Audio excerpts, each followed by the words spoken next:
अब इसमें जो सेकंड नंबर है वो निरक्षीय स्थिति, निरक्षीय स्थिति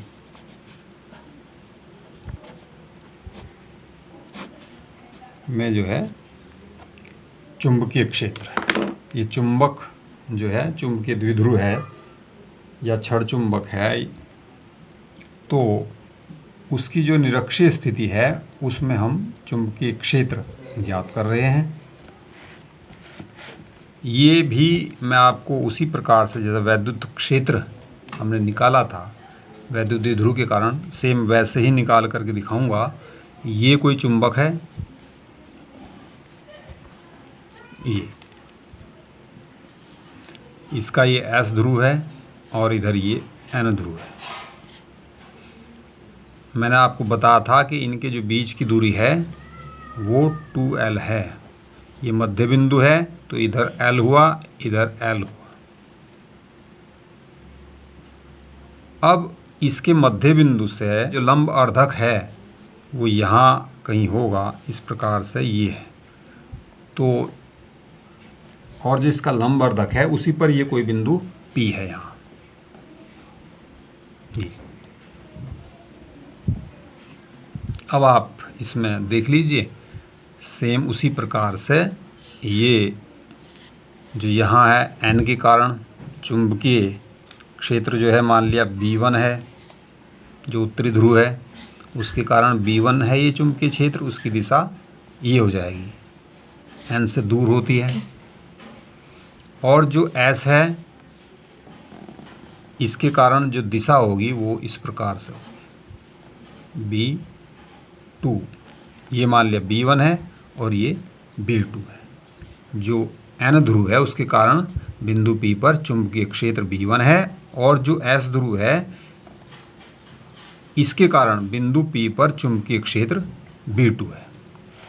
दिशाएं मैंने दर्शा दी हैं। ये दिशाएं जो हैं S की ओर होती हैं। आपको पता है चुंबकीय बल रेखाएं या चुंबकीय क्षेत्र रेखाएं दक्षिण ध्रुव की ओर चलती हैं, S की ओर चलती हैं और N से दूर यानी N से निकलती हैं।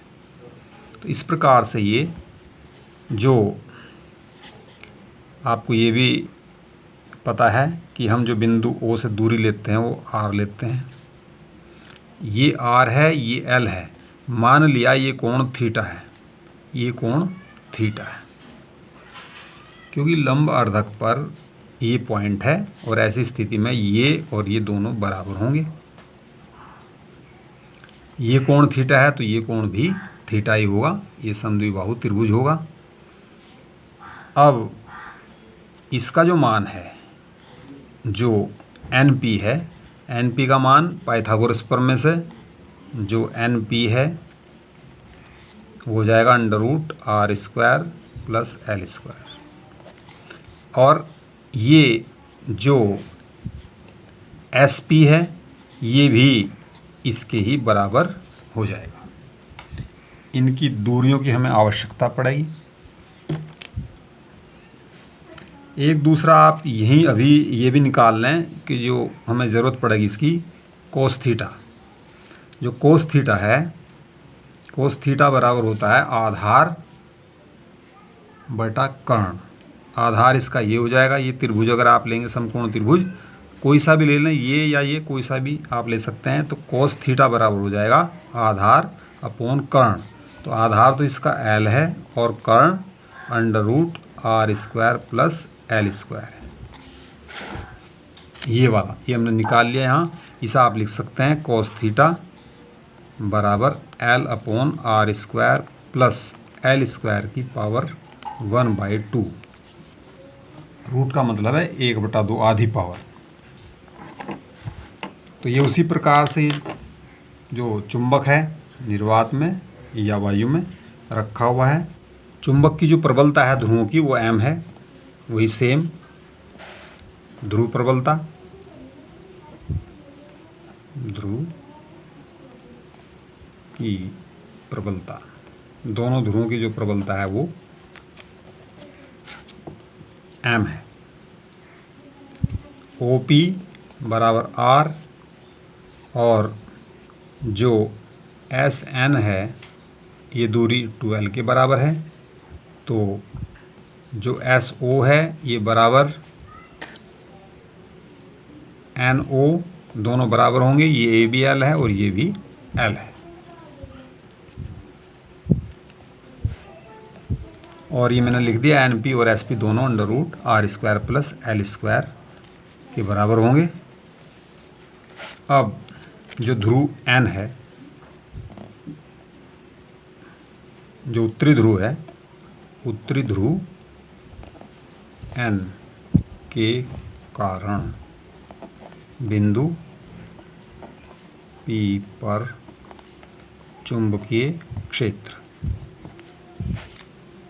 B1 मान लिया, ये है, हमने यहाँ दर्शाया हुआ है। तो B1 बराबर हो जाएगा μ0/4 पाई, और ये m होगा ध्रुव प्रबलता, और NP²। NP कितना है? √r² प्लस L² का होल स्क्वायर। तो NP² होगा ना, तो इसका होल स्क्वायर हो जाएगा। ये r² प्लस L² का जो √ है उसका होल स्क्वायर। अब आप इसे लिख सकते हैं B1 बराबर μ0/4 पाई m/, ये वर्गमूल इसका हट जाएगा, √ चूँकि स्क्वायर है, तो r² प्लस L², ये आ जाएगा।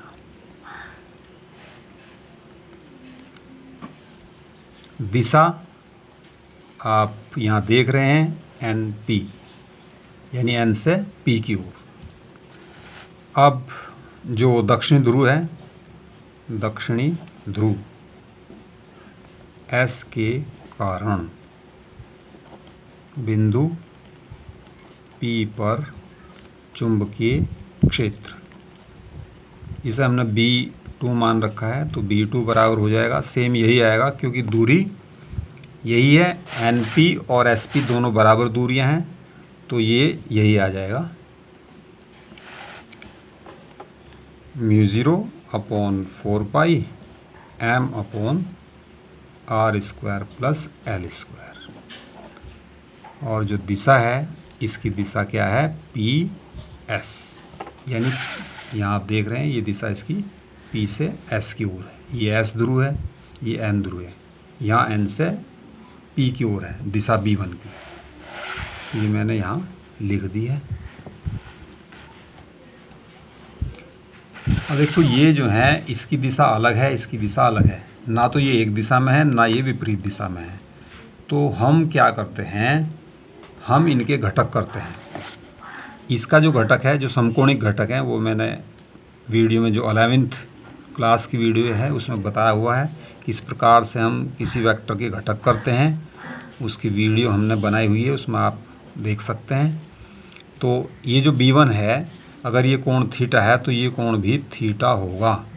तो इस B1 का जो जिधर थीटा है, इधर जो घटक होगा वो B1 cos थीटा होगा, और जो दूसरा घटक है इसके लंबवत इस घटक के, वो हो जाएगा B1 sin थीटा।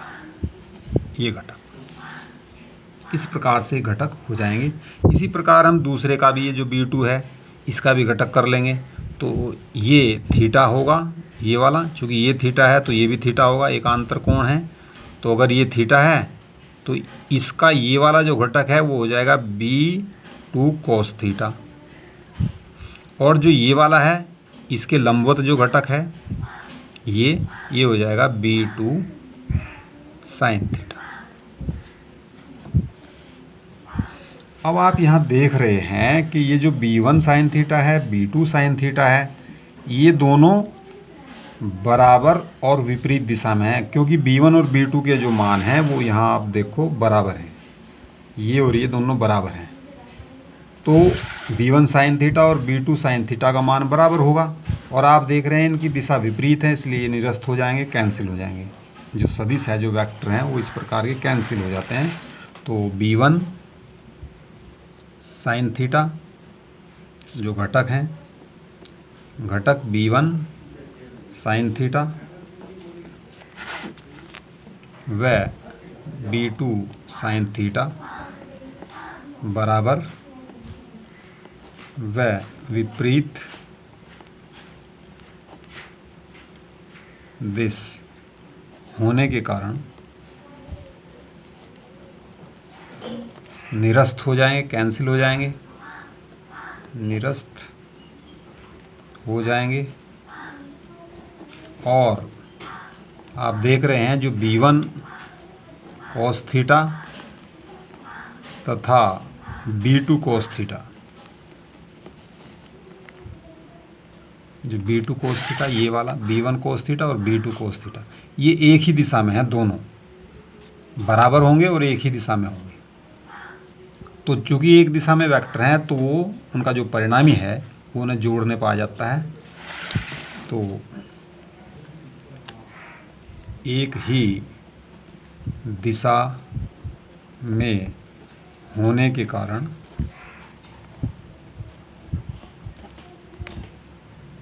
जुड़ जाएंगे, ये जो है परस्पर जुड़ जाएंगे। तो जो इनका परिणामी है दोनों का B1 और B2 का, वो इनका योग ही आएगा दोनों का, B1 cos थीटा का और B2 cos थीटा का, क्योंकि ये तो निरस्त होगी तो ये घटक रहेगी। अब ये एक ही दिशा में है, ये निरस्त नहीं होंगे, इनका परिणामी जो है दोनों का जोड़ने पर आ जाएगा। इसलिए इसका B1 sine theta, B2 sine theta, B1 cos theta, B2 cos theta, इन चारों का जो परिणामी है वो इन दोनों के योग के बराबर हो जाएगा, क्योंकि ये निरस्त हो जाएंगे। तो इस प्रकार से ये आ जाएगा जो परिणामी चुंबकीय क्षेत्र है बिंदु P पर परिणामी चुंबकीय क्षेत्र B बराबर हो जाएगा B1 cos theta plus B2 cos theta, ये आ जाएगा।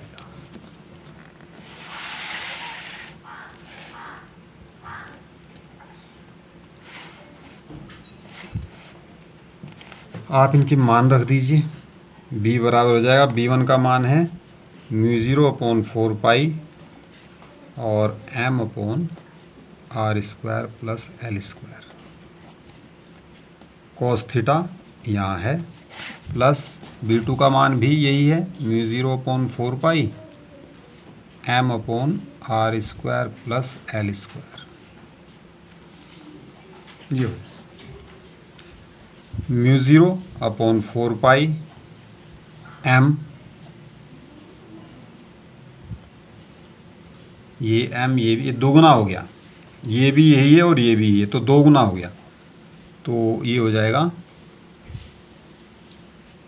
r² प्लस l², और ये हो जाएगा 2 cos थीटा।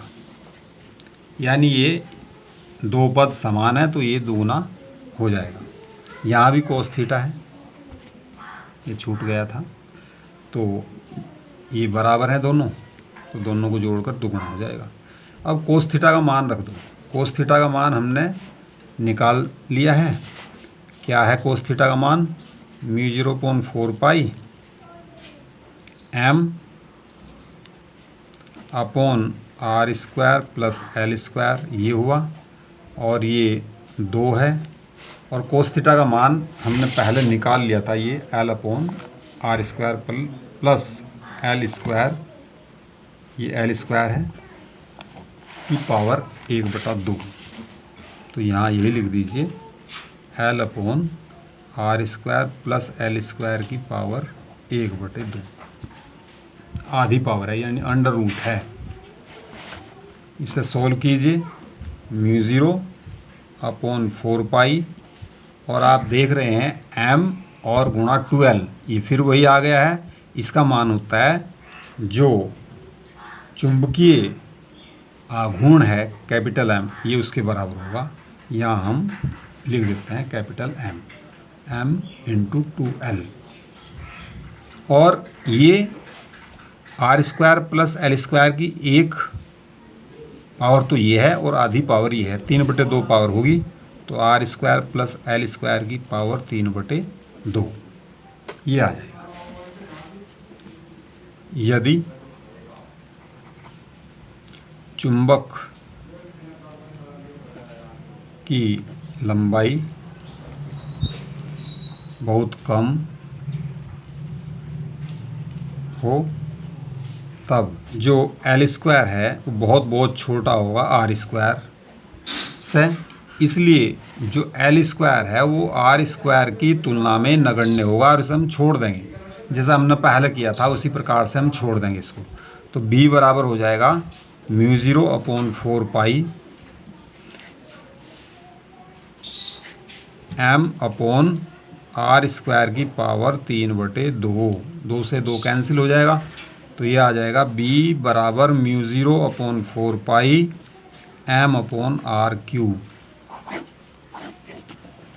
ये हो चुंबकीय क्षेत्र का मान निरक्षीय स्थिति में ये आ गया है। दिशा क्या होगी, आप यहाँ देख रहे हैं ये दिशा है, ये तो अक्ष है चुंबक की, और आप देख रहे हैं चुंबक की अक्ष के समांतर है ये, इसके N से S की ओर इधर है, तो यही लिख देंगे दिशा चुंबकीय अक्ष के समांतर उत्तरी ध्रुव N से दक्षिणी ध्रुव S की ओर। आपको हमारा वीडियो अच्छा लगा तो उसे लाइक करें, और जिन्होंने हमारे चैनल को सब्सक्राइब नहीं किया है वो चैनल को सब्सक्राइब कर दें, बेल आइकन दबाना न भूलें, और इस वीडियो को और जो हमारी अन्य वीडियो हैं उनको अपने दोस्तों में शेयर करें, और हमारे चैनल के बारे में भी उनको बताएं और उनसे सब्सक्राइब कराएं। धन्यवाद।